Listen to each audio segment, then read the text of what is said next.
मोर धन मुठी फिरा देखी बोली दुलुकी मोर धन।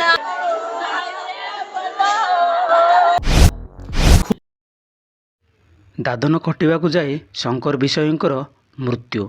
ପୁଣି ଏଭଳିଆ ଘଟଣାଟି ଦେଖିବାକୁ ମିଳିଛି କନ୍ଧମାଳ ଜିଲ୍ଲା ଦାରିଙ୍ଗବାଡ଼ି ବ୍ଲକ ଲୋହରାସାହିଠାରେ।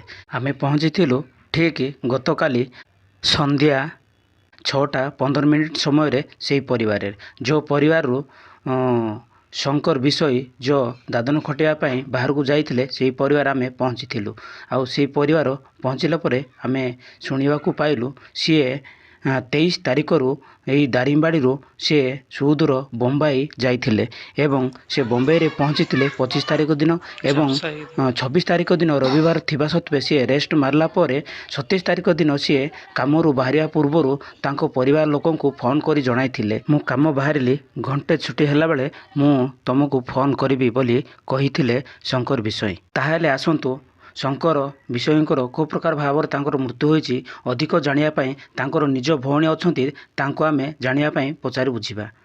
ଆଚ୍ଛା ମା, ଏ ଯେଉଁ ଘଟଣା ଘଟିଛି କେବେର ଘଟଣା ଏବଂ କେବେ ଯାଇଥିଲେ କ'ଣ କହିବେ?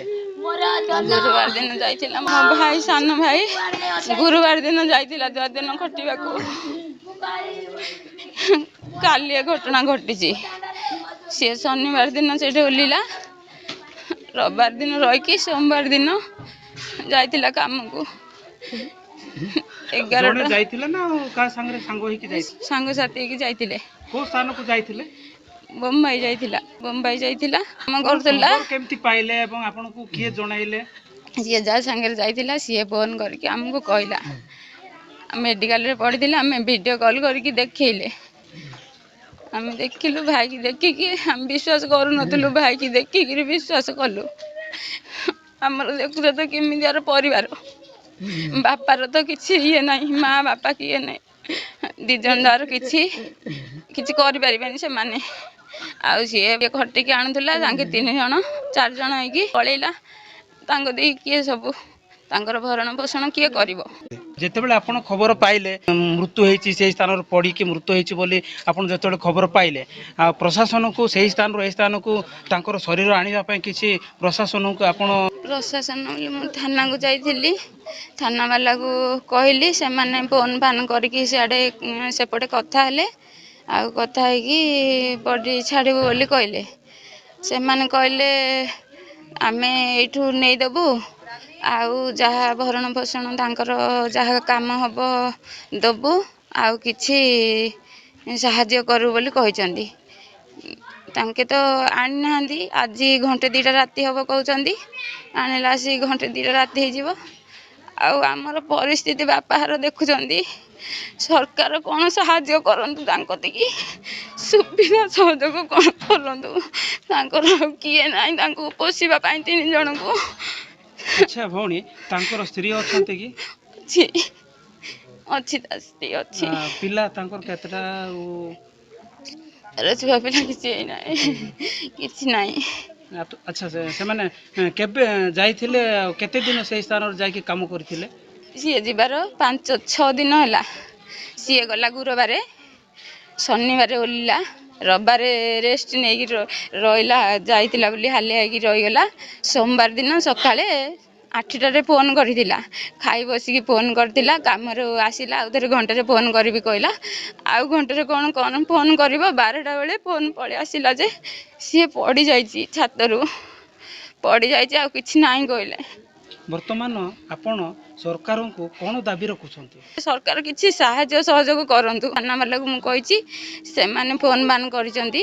ଆଉ ଯେଉଁ କମ୍ପାନୀରେ କାମ କରିଛି ସେ ଆପଣ ଥାନାବାଲାଙ୍କୁ କହିଲା ପରେ ଦାରିଙ୍ଗବାଡ଼ି ପଞ୍ଚାୟତର ସରପଞ୍ଚକୁ ଆପଣ ଜଣେଇଛନ୍ତି? ହଁ, ଜଣେଇକି ଅର୍ଥ ଆକାର କିଛି ଆମକୁ ସାହାଯ୍ୟ ସହଯୋଗ କର। ବଡି ଆଣିବା ବ୍ୟବସ୍ଥା ତାଙ୍କେ କରିଛନ୍ତି। କାଲିକି ଯାହା କରିବେ, କାଲି ବଡି ଆସି ସାରିଲା ପରେ କରିବୁ ବୋଲି କହିଛନ୍ତି। ଆସନ୍ତୁ ଏ ବିଷୟରେ ଅଧିକ ଜାଣିବା ପାଇଁ, ଆଉ ତାଙ୍କର ମାମୁଁର ପୁଅ ଅଛନ୍ତି, ତାଙ୍କେ ଅଧିକ କ'ଣ କହୁଛନ୍ତି ଏ ବିଷୟରେ ଆସନ୍ତୁ ପଚାରି ବୁଝିବା। ଯାଇଥିଲେ କେଉଁ ସ୍ଥାନକୁ ଯାଇଥିଲେ କ'ଣ କହିବେ? ସେ ତ ବଡ଼ ତ ରହୁଛି ସୁରତରେ, ସାନ ରହୁଛି ବମ୍ବାରେ। ସେ ବି ତାଙ୍କର ପରିସ୍ଥିତି ବି ବହୁତ ଖରାପ, ମାନେ ସେମାନେ କମେଇଲେ ବି ଏମାନଙ୍କର ପେଟ ପୋଷେ, ଆଉ କାମ କଲେ ହିଁ ସେମାନେ ଚଳନ୍ତି। ଦେଖୁଥିଲେ ଆପଣମାନେ ମୁଁ ପଚାରି ବୁଝୁଥିଲି ଅତି ସୁନ୍ଦର ଭାବରେ ତାଙ୍କର ଯେଉଁ ଭଉଣୀ ଥିଲେ ସେ ଅତି ଦୁଃଖରେ ସେ ଭାଙ୍ଗି ପଡ଼ିଛନ୍ତି ଏବଂ ତାଙ୍କର ଆମେ ଯଦି ଦେଖିବାକୁ ଯିବା ତାଙ୍କର ଘର ମଧ୍ୟ ସେ ଆଉ କେଉଁ ବ୍ୟକ୍ତି ନାହାନ୍ତି। ଆପଣମାନେ ସମସ୍ତେ ଜାଣିଛନ୍ତି ଦାରିଙ୍ଗବାଡ଼ି ବ୍ଲକ ହୋଇକି ପ୍ରତ୍ୟେକ ଯାତ୍ରା କ୍ଷେତ୍ର ହେଉ ଯେକୌଣସି ପ୍ରୋଗ୍ରାମରେ ହେଉ ଯେକୌଣସି ମାର୍କେଟରେ ହେଉ ସିଏ ପ୍ରତିଦିନ ନିଜ ଘରେ ସିଏ ପାମ୍ପଡ଼ ଛାଣିକି ସିଏ ପଲିଥିନରେ ଧରିକି ଚାଲି ଚାଲି ସିଏ 20-30 କିଲୋମିଟର ସିଏ ପର୍ଯ୍ୟନ୍ତ ସିଏ ଚାଲି ଚାଲି ପାମ୍ପଡ଼ ବିକ୍ରି କରନ୍ତି। ପାମ୍ପଡ଼ ବିକ୍ରି କଲା ପରେ ସିଏ ନିଜ ଘରକୁ ସନ୍ଧ୍ୟାରେ ନିଜ ଘରକୁ ସିଏ ଫେରି ନିଜ ପରିବାର 3-4 ଜଣକୁ ସିଏ ଭରଣ ପୋଷଣ କରୁଥିଲେ ପାମ୍ପଡ଼ ବିକିକି। ସିଏ ଏମିତି ଏକ ଅଭାବ ହେଇଗଲା ତାଙ୍କ ପରିବାରରେ ସିଏ ଏହି ସ୍ଥାନରୁ 5 ସୁଦୂର ଦିନ ହେବ ସେ ଏହି ଦାରିଙ୍ଗବାଡ଼ି ସ୍ଥାନରୁ ସୁଦୂର ବମ୍ବେ ଯାଇଥିଲେ। ବମ୍ବେ ସ୍ଥାନରୁ ସେ ଯାଇ 4 ମହଲା ବିଲ୍ଡିଂରେ ସେ କାମ କରି ସେହି ସ୍ଥାନରୁ ସେ ପଡ଼ି ମୃତ୍ୟୁ ଘଟିଛି। ଆଉ ସେ ଶବକୁ ବା ତାଙ୍କର ପୁଅକୁ କେତେବେଳେ ଏହି ସ୍ଥାନରେ ପହଞ୍ଚିବ ସେଇଟାକୁ ଏଇ ଲୁହରାସାହି ଗାଁ ବାସିନ୍ଦା ଏବଂ ତାଙ୍କ ପରିବାର ବାପା ମା ଏବଂ ଗ୍ରାମବାସୀମାନେ ଅପେକ୍ଷାରେ ଅଛନ୍ତି କେତେବେଳେ ସେହି ଶବଟି ଏହି ସ୍ଥାନରେ ପହଞ୍ଚିବ। ମୋ ପୁଅର ମୁହଁ ଟିକେ ମୁଁ ଦେଖିବି ବୋଲି ବର୍ତ୍ତମାନ ଅସ୍ତବ୍ୟସ୍ତ ହୋଇ କାନ୍ଦ ବୋବାଳରେ ଫାଟି ପଡ଼ୁଛି ଲୁହରାସାହି। ପୂର୍ବରୁ ଆପଣମାନଙ୍କୁ ଯେଉଁ ଭିଜୁଆଲ୍ ମାଧ୍ୟମରେ ଦେଖାଉଥିଲି ଏବଂ ମୁଁ ପଚାରି ମଧ୍ୟ ବୁଝୁଥିଲି ଦେଖିପାରୁଛନ୍ତି ଏ ପ୍ରକାର ଭାବରେ ତାଙ୍କ ନିଜ ପୁଅ ଶଙ୍କରକୁ ଜଗି ରହିଛନ୍ତି ତାଙ୍କ ପରିବାର ଏବଂ ଏହି ଲୁହରାସାହିର ଗ୍ରାମବାସୀମାନେ। ଦେଖୁଛନ୍ତି ପିଲାରୁ ବଡ଼ ପର୍ଯ୍ୟନ୍ତ ଏହି ସ୍ଥାନରେ ଏକତ୍ରିତ ହୋଇ ତାଙ୍କର ଟିକେ ମୁହଁ ଦେଖିବା ପାଇଁ ଏବଂ କେତେବେଳେ ପହଞ୍ଚିବ ମୋ ପୁଅ ଶଙ୍କର ବିଷୟ ବୋଲି ତାଙ୍କ ପରିବାର ବାପା ମା ଭାଇ ବନ୍ଧୁ ସମସ୍ତେ ଚାହିଁ ରହିଛନ୍ତି ଆସିବା ବାଟକୁ। ଦେଖିପାରୁଛନ୍ତି ଏ ପ୍ରକାର ଭାବରେ ରାତି ଦିନ ଏକ କରିକି ସେମାନେ ଆଜକୁ 4 ଦିନ ହେଲା ଜଗି ରହିଛନ୍ତି କେତେବେଳେ ମୋ ପୁଅ ଏହି ସ୍ଥାନକୁ ପହଞ୍ଚିବ ବୋଲି ଜଗି ରହିଛନ୍ତି। ଏ ଦେଖୁଛନ୍ତି ଏଇଟା ଶଙ୍କର ବିଷୟଙ୍କ ପରିବାର। ଦେଖିପାରୁଛନ୍ତି ଏଇଟା ଘର ଭିତରର ଦୃଶ୍ୟ ମୁଁ ଆପଣଙ୍କୁ ଦେଖାଉଛି। ତାଙ୍କ ଘର ଭିତରେ ଅଛନ୍ତି ତାଙ୍କର ଧର୍ମପତ୍ନୀ, ଇଏ ହେଉଛନ୍ତି ତାଙ୍କର ଧର୍ମପତ୍ନୀ, ଇଏ ହେଉଛି ତାଙ୍କ ଶଙ୍କର ବିଷୟଙ୍କର ଘର।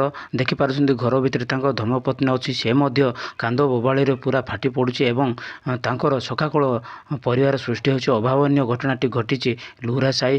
ଦେଖିପାରୁଛନ୍ତି ଏ ପ୍ରକାର ଭାବରେ ଏ ଯେଉଁ ରହିଛନ୍ତି ମା ଏବଂ ତାଙ୍କର ରହିଛନ୍ତି ଶଙ୍କର ବିଷୟଙ୍କର ସ୍ତ୍ରୀ ଏ ରହିଛନ୍ତି। ଦେଖିପାରୁଛନ୍ତି କେଉଁ ପ୍ରକାର ଭାବରେ ତାଙ୍କର ମନ କଷ୍ଟ ଏବଂ କେଉଁ ପ୍ରକାର ଭାବରେ ତାଙ୍କେ ଭାଙ୍ଗି ପଡ଼ିଛନ୍ତି ଆପଣମାନେ ନିଜେ ଦେଖିକି ଜାଣିପାରୁଥିବେ। ଦେଖନ୍ତୁ ଏ ପ୍ରକାର ଭାବରେ ସକାଳଟି ସୃଷ୍ଟି ହୋଇଛି।